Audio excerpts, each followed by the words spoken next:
Hello all, and welcome to the Upskilling the Isle of Man Workforce for a Digital World webinar. I am Ferran Muñoz López, a partner at PwC Isle of Man. First of all, I would like to thank Oxia for the opportunity to be presenting today and putting this series of webinars together. The report we are going to present is part of our PwC Worldwide initiative within our New World New Skills campaign. Paul Jones and myself are the digital leaders in the Isle of Man office, and we are covering together two angles: upskilling our internal staff, as well as contributing upskilling externally to PwC. The report I will be presenting today can be found on our website and has been made available to the public on our LinkedIn social media channel, as well as local press. This report focuses on the impact of automation in the Isle of Man workforce and consequences of not acting today. As this is quite a relevant report, I will switch off my video and I'll just make sure that you all pay attention to the content. So, as I was saying, the report, Upskilling to the Isle of Man Workforce for a Digital World, will just be moving into slide number 4, where you can see what the key findings of the report are.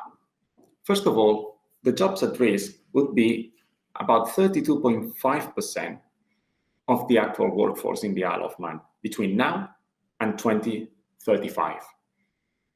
This means nearly 16,000 jobs will be at risk, with the financial services being the sector most disruptive. What would be the cost of upskilling the Isle of Man?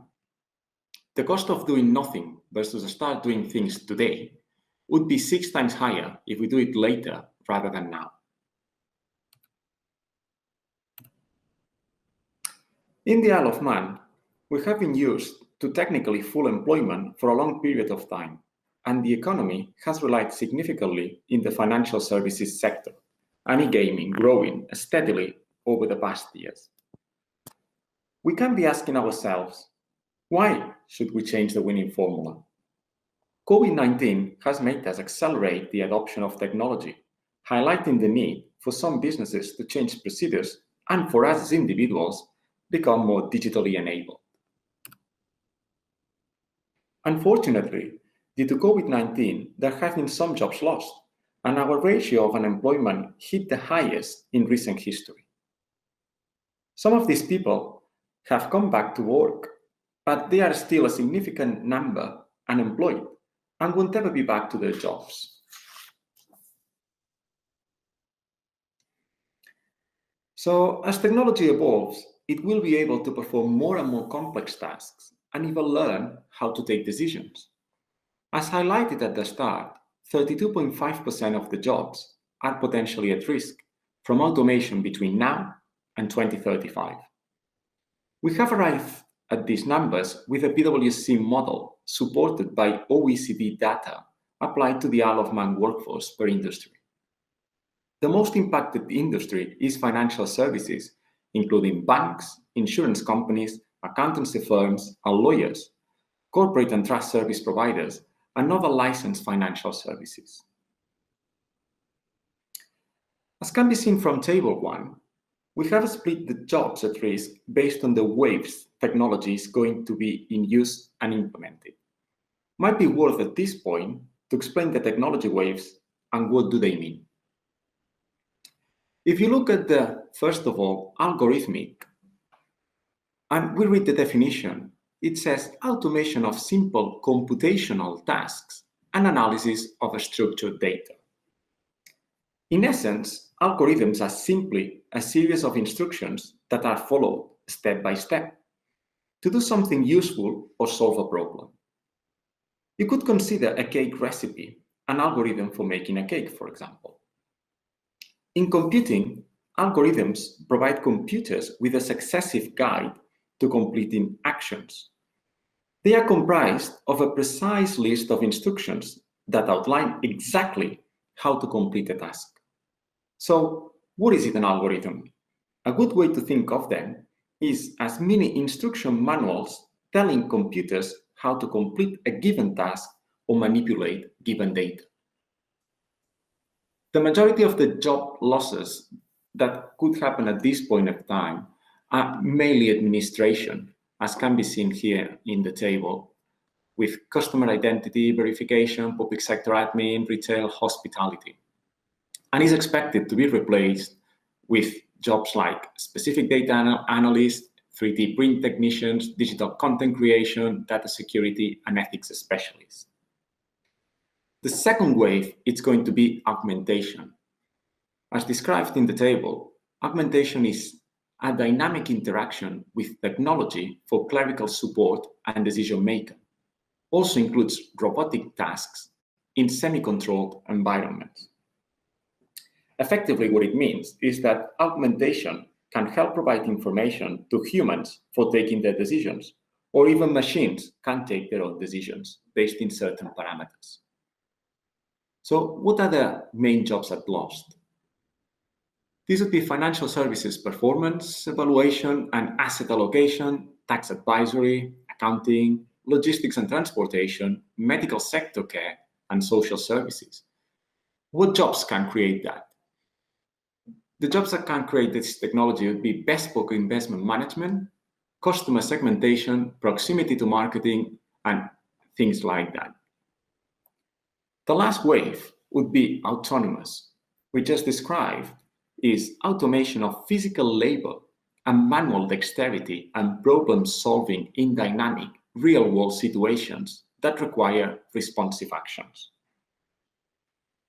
This effectively what it means is that an autonomous system learns and adapts to dynamic environments and evolves as the environment around it changes. The data it learns and adapts to be maybe outside what was contemplated when the system was deployed. Such systems will ingest or learn from increasing data sets faster and eventually more reliable than would be reasonable for a human. At this point, the majority of the jobs lost as an example would be in transportation with goods and people, construction, retail, and office-based jobs. What jobs will be created?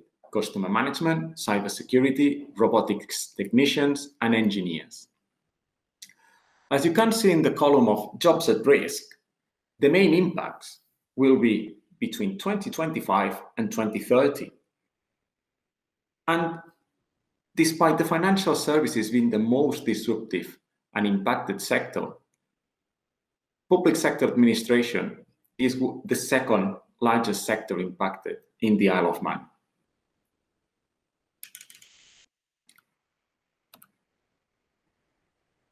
In this slide, table number 2 shows the PwC OECD report outputs per wave in percentage of workforce impacted that it's been used for calculating the impact of the workforce loss in the Isle of Man. Whilst this can be seen as a fight for jobs between humans and machines, if automation and artificial intelligence is channeled intelligently, could actually be a liberator of the most tedious bits of our work and give us time to focus on creating real value. An example could be the anti-money laundering and other client due diligence procedures, which are highly relevant to our island.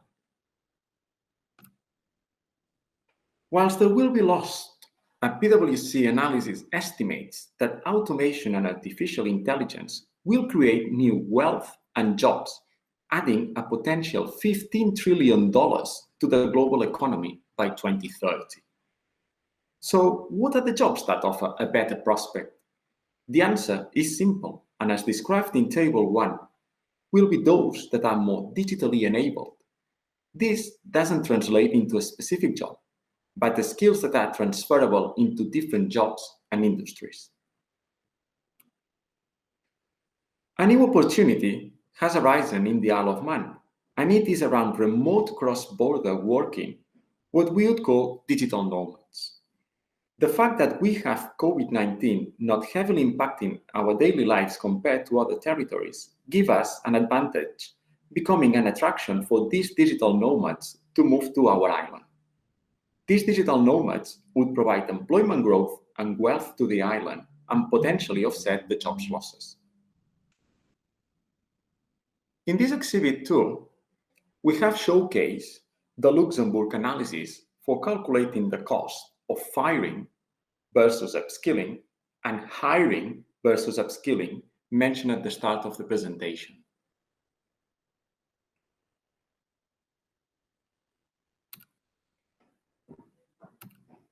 So, what's our way going forward?